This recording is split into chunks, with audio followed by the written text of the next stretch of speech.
Well, today, Trump signed one of the most aggressive executive orders ever issued in the fight against inflated prescription drug prices. It is a frontal assault on what the administration is calling a global freeloading scheme, one where the administration claims Americans bankroll not only the profits of multinational pharmaceutical companies, but also the healthcare systems of foreign countries that pay a fraction of what we do for the exact same medications. Before we break down what the executive order says and what I think it's missing, I've got to play for you this clip. This is probably the funniest part of his hour-long live stream where he was signing the executive order. He had Kennedy standing next to him. He had Dr. Jay Bhattacharya standing near him. But I've got to play for you this, where he basically calls his friend fat and says the fat injection's not working for him. I mean, I'll tell you a story. A friend of mine who's a businessman, very, very, very top guy. Most of you would have heard of him. A highly neurotic, brilliant businessman, seriously overweight, and he takes the fat shot drug. And he called me up and he said, President, he calls me, he used to call me Donald, now he calls me President, so that's nice respect. But he's a rough guy, smart guy, very successful, very rich. I wouldn't even know how we would know this, but because he's got comments. Said, President, could I ask you a question? What? I'm in London, and I just paid for this damn fat drug I take. I said, it's not working. He said, I just paid $88, and in New York I pay $1,300. What the hell is going on? It's not working, he says. Oh, man, Trump. Okay, let's go ahead and break down this executive order. So Trump starts off by stating the obvious in this executive order, but it's never actually officially been acknowledged at this level. The United States has less than 5% of the global population, yet it funds roughly 75% of the global pharmaceutical profits. How is that possible? Well, because Big Pharma operates on a dual pricing model. So they offer steep discounts to foreign governments, European countries, Canada, Australia, who refuse to pay the price Pharma wants to charge. But to make up for those cuts, the pharmaceutical companies dramatically raise prices here at home. So Americans are the backstop. Now, according to the administration, you're subsidizing the low prices people enjoy in Paris, Berlin, and Toronto, whether you realize it or not. And that's not all. These same pharmaceutical companies receive billions of dollars in public subsidies for research and development, primarily through the NIH, the National Institutes of Health. That means American taxpayers are paying for the research, paying for the production, and then getting charged the most at the pharmacy counter. So foreign governments negotiate lower prices for their people, but then when the U.S. tries to negotiate, Pharma says no. They fight price negotiation here in the United States, tooth and nail. So what happens? Americans end up paying nearly 3 times more for the same pills, often made in the exact same factories as citizens in other developed countries. So Trump's executive order says, enough. This is a rigged system, and it ends now. So at the heart of this EO is a principle called most favored nation pricing. That's even the name of the EO, delivering most favored nation prescription drug pricing to American patients. So this means Americans should pay no more than the lowest price offered by a drug manufacturer to any other comparable country. For example, if Pfizer sells a cancer drug to France for $80 a dose and charges $300 in the U.S., then the U.S. price must drop to match the $80. And that's not a request. This is the new policy. And if drug makers refuse to comply voluntarily, the order actually outlines an aggressive 6-part enforcement plan to force their hand.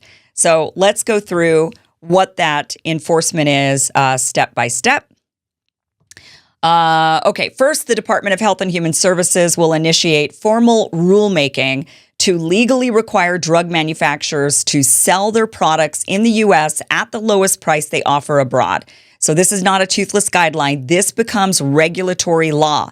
Drug makers who don't comply risk federal penalties or being barred from public health care programs like Medicare. Next, HHS is ordered to evaluate and potentially authorize drug importation from developed countries under Section 804J of the Food, Drug, and Cosmetic Act. Now, this is huge. If HHS certifies that importing drugs from countries like Canada, the UK, or Germany is safe and would significantly lower prices, then the FDA commissioner will be required to establish a framework for consistent case-by-case waivers. That means Americans could soon legally buy the exact same drug for a fraction of the price imported from a country where it's sold cheaper. And we're not just talking about these online pharmacies like Canadian and Indian pharmacies. We're talking about building an FDA-regulated supply chain to flood the U.S. market with lower-cost drugs legally. Okay. Third, the Attorney General and the Federal Trade Commission are ordered to investigate and act on anti-competitive practices in the pharmaceutical sector. So they will use Section 1 and Section 2 of the Sherman Antitrust Act, which deals with monopolistic practices and restraint of trade, and Section 5 of the FTC Act, which covers deceptive or unfair methods of competition. So in plain English, if drug makers are colluding to keep prices high, delaying generics, or creating artificial shortages, they could face federal lawsuits, fines, or worse. So that's incredible. Absolutely needs to be cracked down on. Fourth, the Department of Commerce, in coordination with other agencies, will review whether drug exports or raw material shipments from the U.S. are contributing to global price discrimination. And if they are, the administration may move to restrict exports, impose licensing requirements, or even apply tariffs. So that means if a U.S.-based company is shipping raw ingredients to India or China to manufacture low-cost drugs, for example, for foreign buyers while charging Americans triple, then the Commerce Department may shut that down.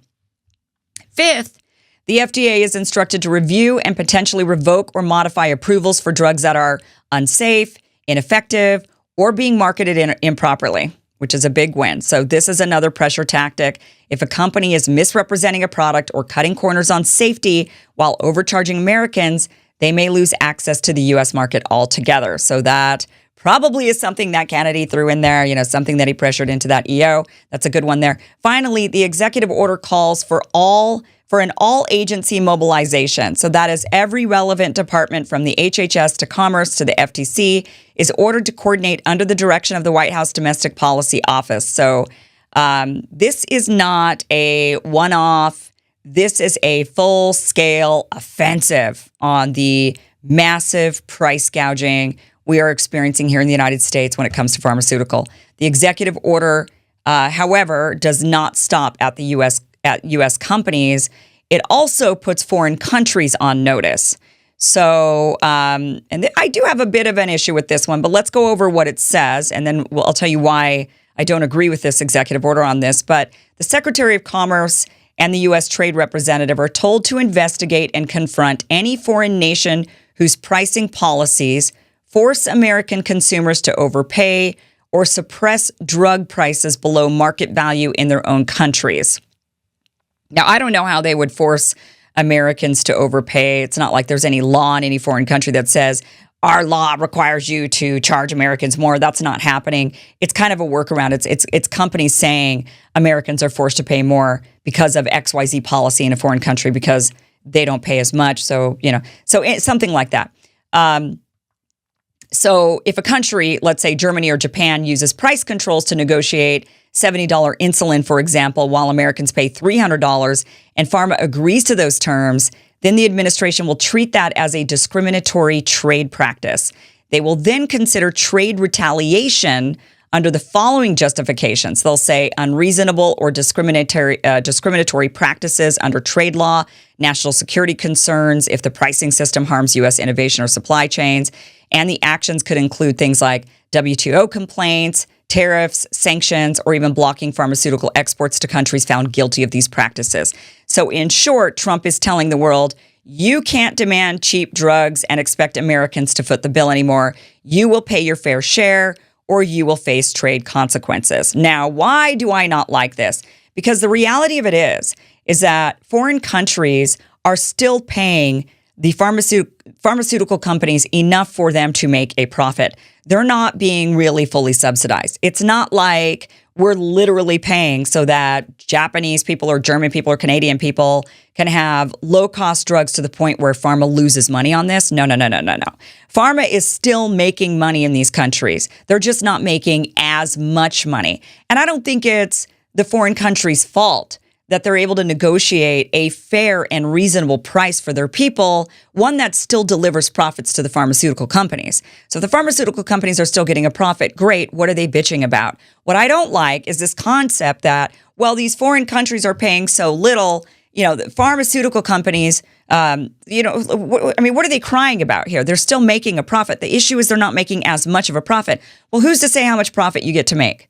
You just need to be profitable enough to run your company, enough to get the research and development done, which we pay for with tax dollars anyway.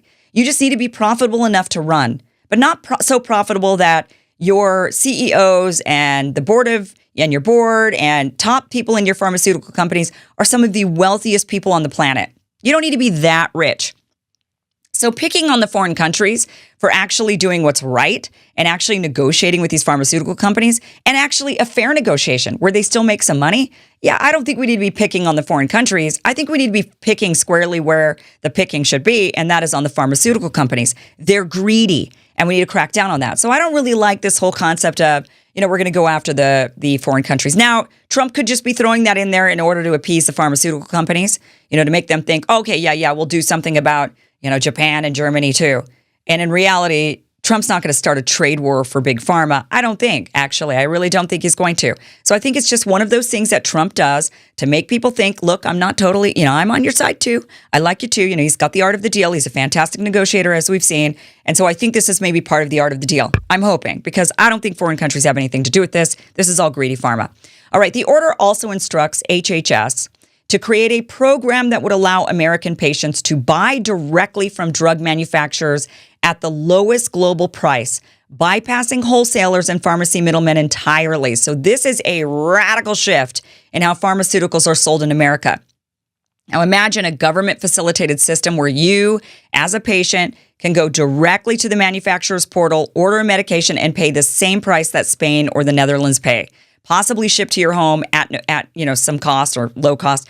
Now the order ends with this. So that's incredible, right? So all this is really, really incredible.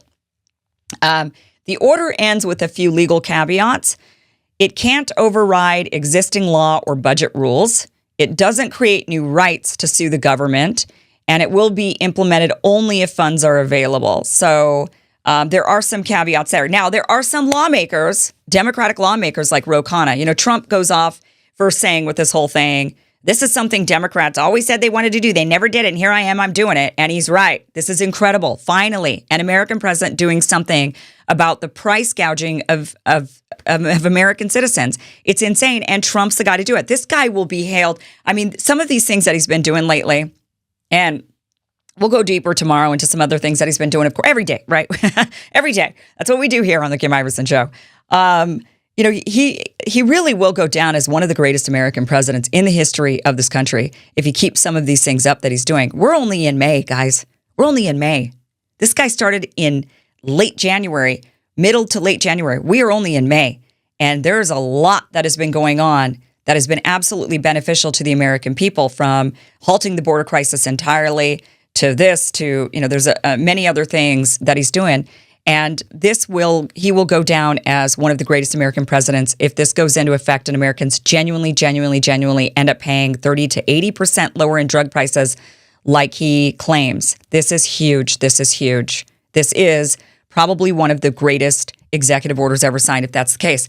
Now, there are some Democratic lawmakers like Ro Khanna, got to give him props, who's come out now saying, I will propose this as legislation word for word without modification. Who wants to co-sponsor this with me?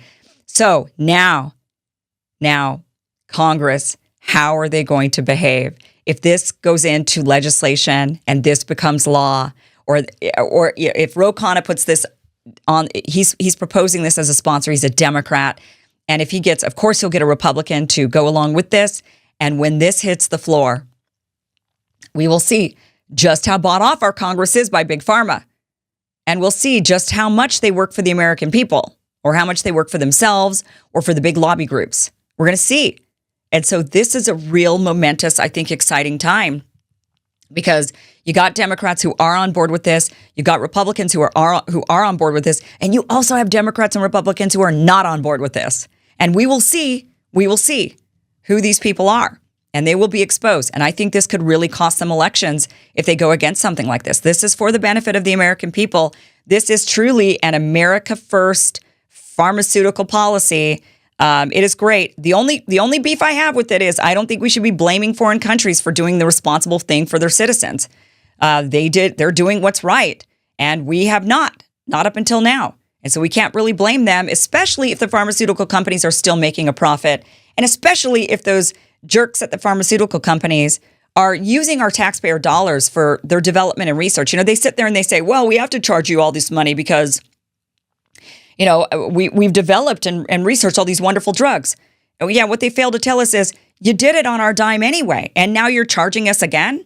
I mean, that's exactly what the executive order lays out. It says this is ridiculous. You're price gouging Americans, and we're the ones who pay for all the research and development. No more. It's going to end, and it ends now. This is truly momentous. I can't wait to see if this actually truly does lower those drug prices. We will be keeping an eye on it because we absolutely want to see that happen. And this would be one of the this would be one of the greatest achievements of an American president in a very, very, very long time. Props to Trump.